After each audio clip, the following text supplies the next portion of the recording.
Welcome, dear dreamer. As you settle beneath your blanket, allow your body to soften with every breath. Inhale deeply through your nose and exhale slowly through your lips. Feel the calm rise within you, like a gentle tide washing over the shore of your mind. The world outside can rest for a while.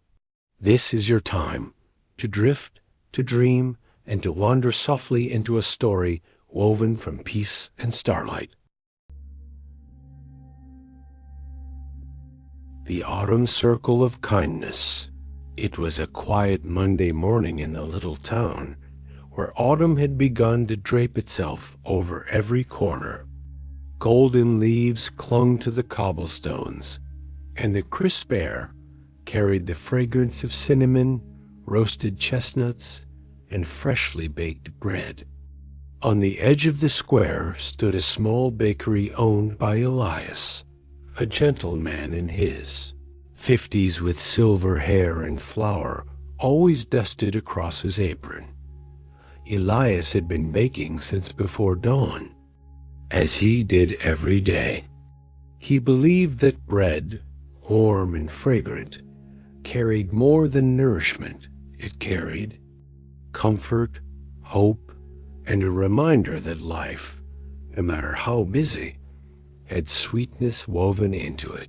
That morning, as the town began to stir awake, Elias noticed a young boy lingering outside his bakery window. The boy was no older than 10, with a school bag hanging off his shoulder and an expression torn between longing and embarrassment.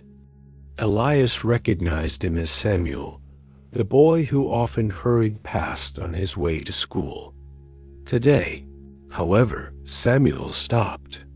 His eyes were fixed on the basket of fresh rolls, cooling by the window. Elias stepped outside with a smile. "Hungry?" he asked softly.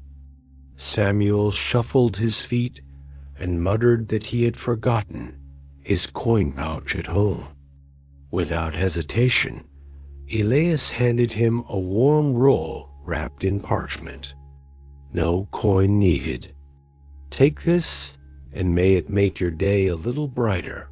Samuel's face lit up, and in that moment, the first spark of kindness for the week was kindled. On Tuesday, Samuel was walking home when a sudden gust of wind scattered a bundle of letters from the hands of Mr. Fletcher, the town's postman. The letters fluttered like autumn leaves across the cobblestones.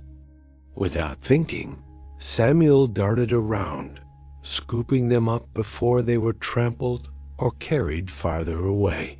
When he returned the stack, slightly out of breath, Mr. Fletcher chuckled with relief. "Thank you, lad. You saved me a great deal of trouble." Samuel grinned, remembering the kindness of Elias the day before. "It's nothing," he replied, but inside he felt the warmth of having passed something forward. Wednesday arrived with a cool drizzle. Mr. Fletcher, making his rounds, noticed an artist struggling in the town square. A young woman named Clara was painting a mural on the old stone wall, her ladder unsteady against the wet ground. Fletcher paused, leaned his bicycle against a post, and offered his help. He steadied the ladder, held her paints, and even shielded her canvas from the mist with his umbrella. Clara looked down at him with grateful eyes. "You didn't have to stop," she said. Fletcher only smiled. "Kindness never slows me down." Her brush strokes grew bolder, infused with the warmth of his small gesture. On Thursday, Clara carried her sketchbook into the bookshop tucked behind the square. The shop smelled of dusty paper and worn leather, and its keeper, Mr. Whitaker, sat behind the counter with spectacles perched low on his nose. Clara placed a quick sketch she had drawn of the square into his hands, a sketch of the bookshop itself, framed with fluttering autumn leaves. Mr. Whitaker blinked in surprise. "For me?" he asked. When she nodded, he pressed the drawing to his chest. "No one has ever captured my shop like this. You've given me something to treasure." His heart, often weighed down by the quiet loneliness of his days, felt lighter than it had in years. Friday morning, Mr. Whitaker spotted Thomas, the gardener, tending the flower beds in the town park. Thomas's back ached from years of labor, but his hands were steady as he trimmed the roses, even in the cool bite of autumn air. Mr. Whitaker approached with a small package wrapped in brown paper. "It's a book," he explained, "one of my favorites. Perhaps you'll find joy in its pages as I once did." Thomas accepted it with a stunned expression, then smiled as if someone had just given him the sun.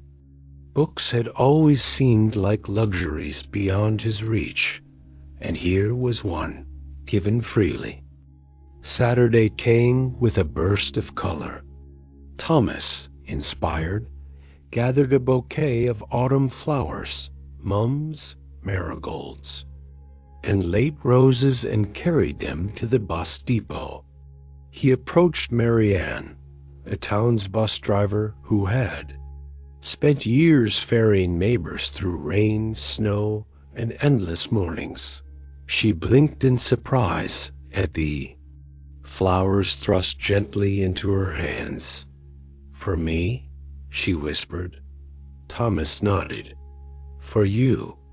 For all the miles you carry us." Marianne's eyes welled with tears. She tucked the flowers carefully by her driver's seat, and for the first time in a long while, drove her route with a smile that would not fade. Sunday dawned golden, with sunlight pouring across the rooftops. Marianne finished her shift early and walked to Elias's bakery. She carried with her a box wrapped in ribbon, filled with pastries she had purchased from another shop across town. "These are for you," she said shyly. Elias looked at her in surprise. "For me?" Marianne laughed. "For the one who bakes for everyone, but seldom receives in return." Elias accepted the box, his heart swelling. As he stood in his bakery doorway, watching Marianne walk away, he realized the circle had closed. The kindness he had sown on Monday had found its way back to him, carried through the hands of neighbors, strangers, and friends, weaving the town into something stronger and warmer than before.